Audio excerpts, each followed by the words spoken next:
Tahun 1293, ketika Majapahit baru berdiri, ada catatan tentang sebuah senjata mengerikan yang bisa meluluh lantakan musuh dalam sekejap. Tapi, apakah ini hanya mitos? Atau bukti bahwa Nusantara memiliki teknologi yang tak pernah kita bayangkan? Di sudut lain Nusantara, terdapat candi-candi yang dibangun dengan presisi yang tak masuk akal.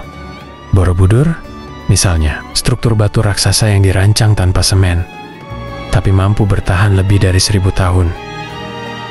Para ilmuwan modern pun masih bingung bagaimana masyarakat kuno bisa membangunnya dengan begitu akurat.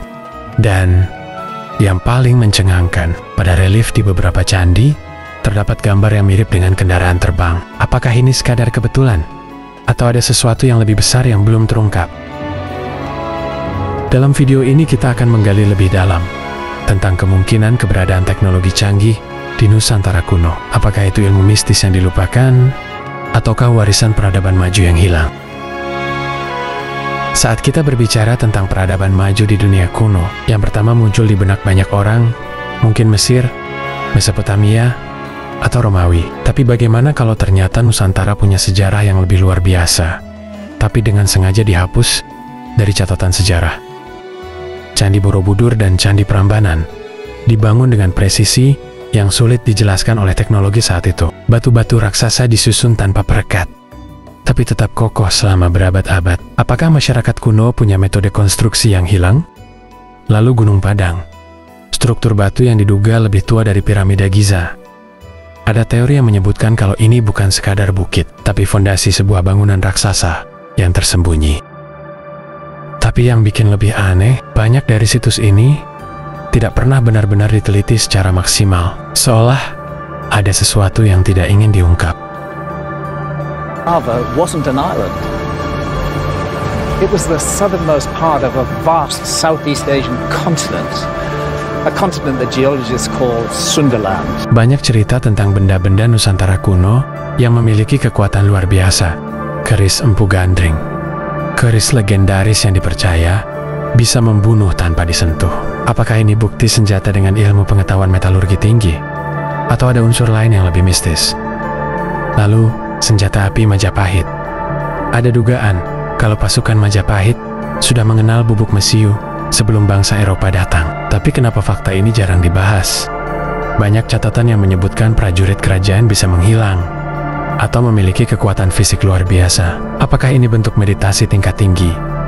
Atau sesuatu yang lebih dari itu? Jika benar Nusantara memiliki teknologi dan ilmu yang begitu canggih, kenapa semua itu seperti lenyap begitu saja? Dan lebih penting lagi, siapa yang menghapusnya?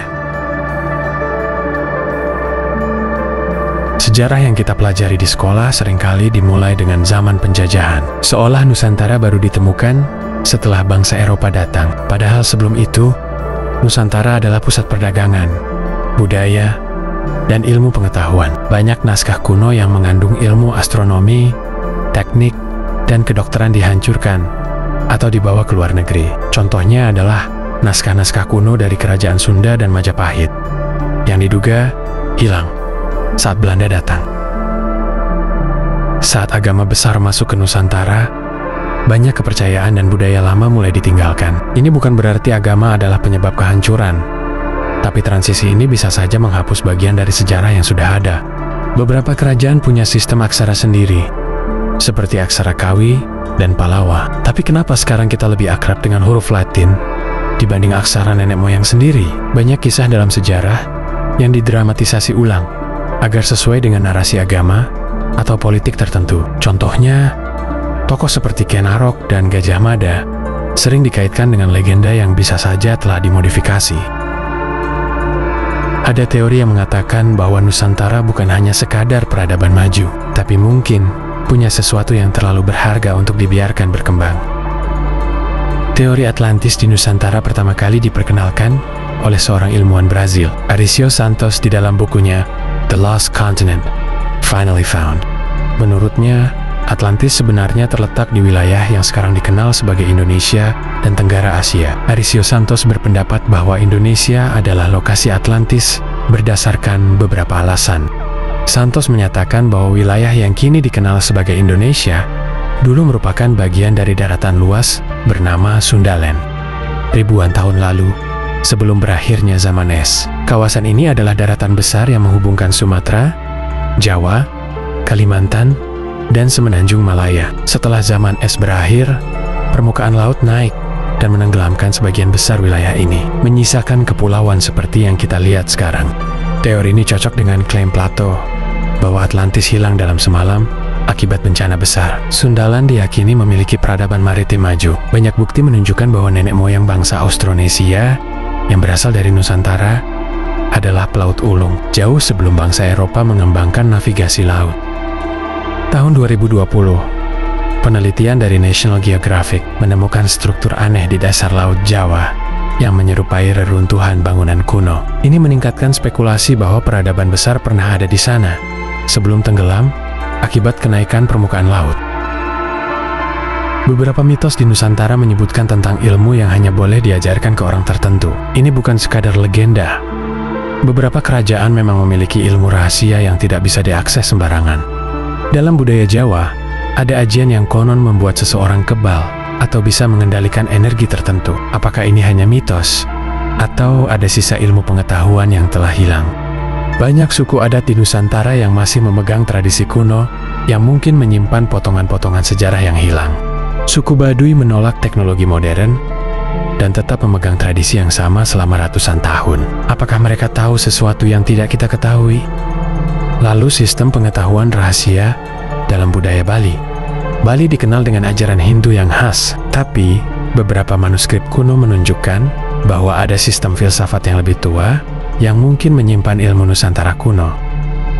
Beberapa teori mengatakan bahwa ada kelompok yang menyimpan sejarah asli Nusantara, tapi tidak mengungkapkannya ke publik. Dari semua bukti ini, satu hal jelas, ada sesuatu tentang sejarah Nusantara yang tidak ingin kita ketahui. Apakah karena Nusantara dulu adalah pusat peradaban maju? Apakah ada ilmu atau teknologi yang tidak boleh diketahui oleh generasi sekarang? Atau mungkin ada pihak yang takut jika sejarah asli terungkap? Jujur aja, saya sedikit sedih. Seberapa banyak yang sudah dihapus, dan seberapa banyak yang masih bisa kita gali kembali. Selama ini, kita lebih banyak mengadopsi budaya luar. Tapi gimana kalau kita menyadari bahwa peradaban kita sendiri lebih maju dari yang kita kira? Banyak ilmu Nusantara yang kini dianggap mistis. Tapi bagaimana kalau itu sebenarnya adalah sains yang belum kita pahami? Ajian-ajian yang dianggap magis mungkin sebenarnya adalah bentuk energi yang bisa dijelaskan secara ilmiah. Sistem perhitungan waktu dan kosmologi Jawa mungkin menyimpan kode-kode alam semesta yang belum kita mengerti. Kalau semua yang kita bahas benar, kalau Nusantara memang punya peradaban yang lebih maju dari yang kita kira, kalau ada sejarah yang sengaja dihapus, maka pertanyaannya sekarang adalah, apa dampaknya jika semua ini terungkap? The ancestors always said that we are a great nation. Apakah kita akan melihat kebangkitan identitas Nusantara, atau justru ada konsekuensi besar yang bisa mengguncang dunia? Kita telah dibentuk oleh sejarah yang diajarkan di sekolah. Tapi gimana kalau tiba-tiba semua itu salah? Pola pikir kita akan berubah jika kita menyadari bahwa nenek moyang kita bukan bangsa terbelakang seperti yang diajarkan. Kita mungkin akan melihat diri kita dengan cara yang berbeda. Identitas Nusantara akan bangkit kembali. Kalau generasi muda mulai percaya bahwa sejarah kita telah dimanipulasi, akan ada pergeseran kesadaran besar-besaran. Orang-orang akan mulai mempertanyakan siapa sebenarnya kita. Akan muncul rasa bangga terhadap Nusantara yang selama ini mungkin terkubur oleh narasi kolonial. Bisa muncul gerakan yang ingin menghidupkan kembali ilmu dan tradisi lama yang sudah hilang. Jika sejarah asli Nusantara terungkap, beberapa pihak mungkin tidak akan senang. Apakah pemerintah dan akademisi akan mengakui temuan ini? Apakah akan ada upaya untuk membungkam orang-orang yang mencoba mengungkap kebenaran? Apakah akan ada konflik antara ilmu pengetahuan mainstream dan temuan baru ini? Ketika kebenaran bertentangan dengan sistem yang sudah mapan, seringkali akan ada perlawanan besar. Bayangkan jika teknologi yang digunakan untuk membangun Gunung Padang atau Borobudur bisa kita pelajari kembali. Kita mungkin bisa menemukan teknologi konstruksi yang lebih efisien daripada yang kita gunakan sekarang. Sejak kecil, kita diajarkan sejarah versi sekolah. Majapahit hanya kerajaan biasa yang hancur karena konflik internal. Nusantara bukan kekuatan besar, hanya kumpulan kerajaan kecil. Ilmu pengetahuan maju hanya berasal dari barat. bukan dari peradaban lokal. Tapi semakin kita menggali, semakin jelas bahwa ada sesuatu yang disembunyikan. Mengapa ada banyak peninggalan kuno yang tidak bisa dijelaskan oleh sejarah resmi? Mengapa banyak manuskrip Nusantara yang hilang, terbakar, atau sengaja dimusnahkan? Mengapa arkeologi dan penelitian sejarah di Indonesia begitu lambat dibanding negara lain? Dan kalian tahu? Jawabannya, karena ada yang ingin kita tetap bodoh. Of the Garuda. But now, we have been reduced into a frail nation, prone to disintegration. Sejarah mencatat bahwa Nusantara pernah menjadi pusat perdagangan dunia. Kalau kita bisa membangkitkan kembali kekuatan ekonomi yang hilang, maka kita bisa kembali menjadi kekuatan besar. Sejarah mencatat bahwa banyak peradaban yang hilang bukan karena waktu, tapi karena sengaja dimusnahkan. Perpustakaan Alexandria dibakar untuk menghapus pengetahuan kuno. Banyak naskah kuno Nusantara yang hilang karena kolonialisme. Bukti-bukti sejarah yang tidak sesuai dengan narasi global seringkali diabaikan atau dihancurkan. Kalau kita tidak bergerak cepat, bisa jadi sejarah asli Nusantara akan terkubur lagi. Dan kali ini, mungkin untuk selamanya. Di sisi lain, kita juga harus menghadapi kenyataan bahwa tidak semua pihak ingin kebenaran ini terungkap.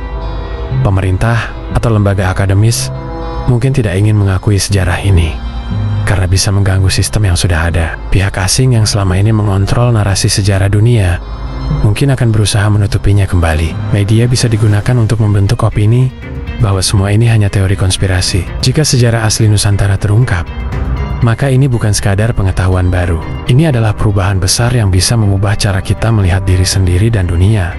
Kalau ingin Nusantara bangkit kembali, maka kita harus berjuang untuk mengungkap kebenaran. Arkeolog dan peneliti harus diberi kebebasan untuk menggali lebih dalam. Media harus mulai membuka ruang diskusi tentang sejarah asli Nusantara. Masyarakat harus mulai sadar bahwa ada kemungkinan besar kita telah dibohongi selama ini. Kalau perang narasi ini bisa dimenangkan, maka Nusantara bisa kembali menjadi kekuatan besar. Sejarah hanya akan berubah jika kita berani bertanya dan mencari jawabannya. Mulai sekarang, pertanyakan semua yang diajarkan kepada kita. Jangan telan mentah-mentah sejarah versi sekolah. Cari sumber lain. Baca, gali, dan pikirkan sendiri. Jika kita menemukan fakta-fakta yang selama ini tersembunyi, bagikan ke orang lain. Semakin banyak yang sadar, semakin sulit bagi mereka untuk menutupi kebenaran. Bangun kesadaran kolektif. Sejarah Nusantara hanya bisa bangkit kembali kalau kita semua peduli. Jangan biarkan diri kita dipecah belah. Ini strategi lama yang selalu berhasil. Nusantara jatuh karena dipecah belah dari dalam. Jangan ulangi kesalahan itu. Kita sudah menelusuri sejarah, teori, dan kemungkinan masa depan Nusantara. Dan sekarang kita harus bertanya, apakah kita benar-benar siap menerima kebenaran? Karena jika kita menggali lebih dalam, kita akan menyadari sesuatu yang lebih menakutkan. Toen zagen we het heel duidelijk. Een hele grote aar.